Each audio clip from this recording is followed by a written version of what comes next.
Bonjour et bienvenue dans le tout premier podcast littéraire proposé par la maison d'édition et d'auto-édition The Green Codex. L'objectif est de vous présenter des livres et des auteurs à travers le temps. Je suis Galatea Courbet, présidente et fondatrice de la maison d'édition et d'auto-édition The Green Codex.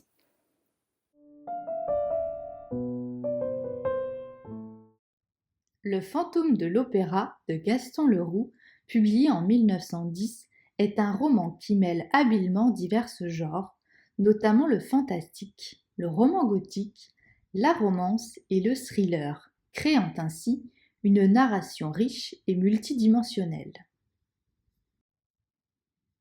L'histoire se déroule principalement dans les somptueux et mystérieux dessous de l'Opéra Garnier à Paris, un cadre qui n'est pas choisi par hasard.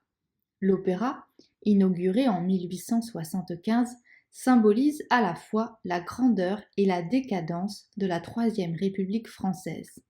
Leroux, ancien journaliste, utilise cet édifice emblématique pour ancrer son récit dans une réalité tangible tout en ouvrant la porte à l'imaginaire et au fantastique. Ce roman est également un commentaire sur la société française du début du XXe siècle, marquée par la tension entre tradition et modernité. L'Opéra Garnier, avec son opulence et ses secrets cachés, symbolise cette dualité.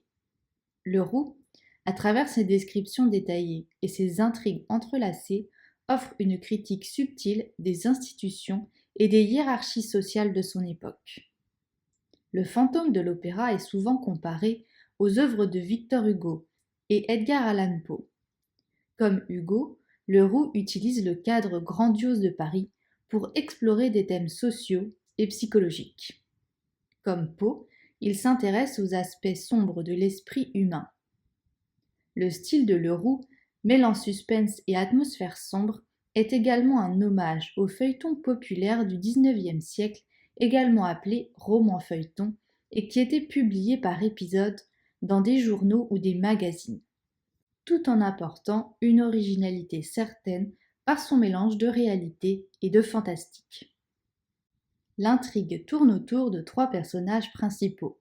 Christine Daae, une jeune chanteuse prometteuse, Raoul de Chagny, son amour d'enfance, et Éric, le mystérieux fantôme qui hante l'opéra. Éric est une figure tragique et complexe. Défiguré de naissance, il a été rejeté par la société et a trouvé refuge dans les catacombes de l'opéra. Ce personnage est une incarnation du thème du monstre, cher à la littérature gothique. Cependant, Leroux va au-delà du simple cliché du monstre. Il explore la profondeur et la souffrance humaine, et la quête désespérée d'amour et d'acceptation.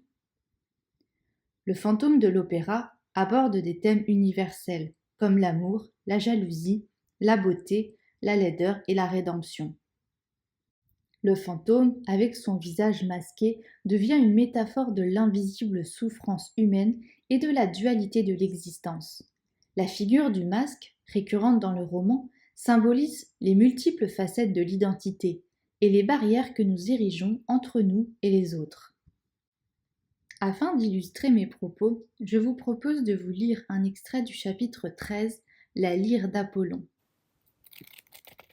Tout était noir autour de moi.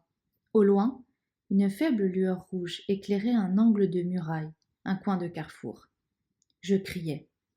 Ma voix seule emplissait les murs, car le chant et les violons s'étaient tus. Et voilà que soudain, dans le noir, une main se posait sur la mienne. Ou plutôt, quelque chose d'osseux et de glacé qui m'emprisonna le poignet et ne me lâcha plus. Je criais. Un bras m'emprisonna la taille et je fus soulevée. Je me débattis un instant dans de l'horreur. Mes doigts glissèrent le long des pierres humides, où ils ne s'accrochèrent point. Et puis, je ne remuais plus. Je crus que j'allais mourir d'épouvante. On m'emportait vers la petite lueur rouge. Nous entrâmes dans cette lueur, et alors, je vis que j'étais entre les mains d'un homme enveloppé d'un grand manteau noir, et qui avait un masque qui lui cachait tout le visage. Je tentai un effort suprême, mes membres se raidirent, ma bouche s'ouvrit encore pour hurler mon effroi. Mais une main la ferma, une main que je sentis sur mes lèvres, sur ma chair, et qui sentait la mort. Je m'évanouis. Combien de temps restai-je sans connaissance? Je ne saurais le dire. Quand je rouvris les yeux, nous étions toujours, l'homme noir et moi, au sein des ténèbres. Une lanterne sourde posée par terre éclairait le jaillissement d'une fontaine. L'eau clapotante, sortie de la muraille, disparaissait presque aussitôt sous le sol sur lequel j'étais étendu. Ma tête reposait sur le genou de l'homme au manteau et au masque noir. Mon silencieux compagnon me rafraîchissait les tempes avec un soin, une attention, une délicatesse qui me parurent plus horribles à supporter que la brutalité de son enlèvement de tout à l'heure. Ses mains, si légères fussent-elles, n'en sentaient pas moins la mort. Je les repoussai, mais sans force. Je demandai dans un souffle « Qui êtes-vous » Ainsi, le roman questionne les notions de beauté, de monstruosité, d'amour et de possession. Éric, bien que monstrueux en apparence, possède une sensibilité artistique et une intelligence exceptionnelle. Il est à la fois créateur et destructeur, capable de composer de la musique sublime tout en semant la terreur. Cette dualité interroge les lecteurs sur la nature de la véritable monstruosité. Est-elle physique ou morale ? Le roman semble suggérer que la véritable horreur réside dans l'inhumanité avec laquelle la société traite ceux qui sont différents. Le fantôme de l'opéra est plus qu'un roman. Il est une méditation sur la rédemption et la damnation. Éric, malgré ses actions violentes, est présenté comme un être capable de rédemption. Son attirance pour Christine, bien que possessive et destructrice, révèle une aspiration à la pureté et à la lumière. Christine, elle-même, représente une figure rédemptrice, une lumière dans l'obscurité d'Éric.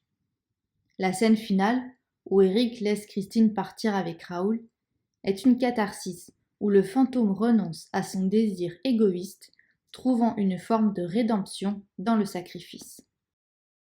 En conclusion, Le fantôme de l'opéra est une œuvre qui transcende son apparente simplicité pour devenir une réflexion profonde sur l'humanité. Gaston Leroux, en mêlant les genres et en jouant sur les contrastes, crée un récit qui demeure pertinent et fascinant plus d'un siècle après sa publication. Le roman continue de captiver les lecteurs par son exploration des ténèbres et de la lumière, de la beauté et de la monstruosité, et de l'amour sous toutes ses formes, offrant ainsi une expérience littéraire, philosophique et spirituelle des plus enrichissantes. Si vous avez aimé cette vidéo, n'hésitez pas à ajouter un petit pouce ou un commentaire et à la partager. Retrouvez également dans notre newsletter de nombreux articles passionnants autour de la lecture, l'écriture, la recherche de l'inspiration ou la quête de soi. Vous pouvez également nous suivre sur les réseaux sociaux. Ce livre, Le fantôme de l'opéra, est disponible sur notre boutique en ligne thegreencodex.com. Bonne lecture et écriture entre réel et imaginaire. Voyagez par-delà nos univers avec The Green Codex. À bientôt!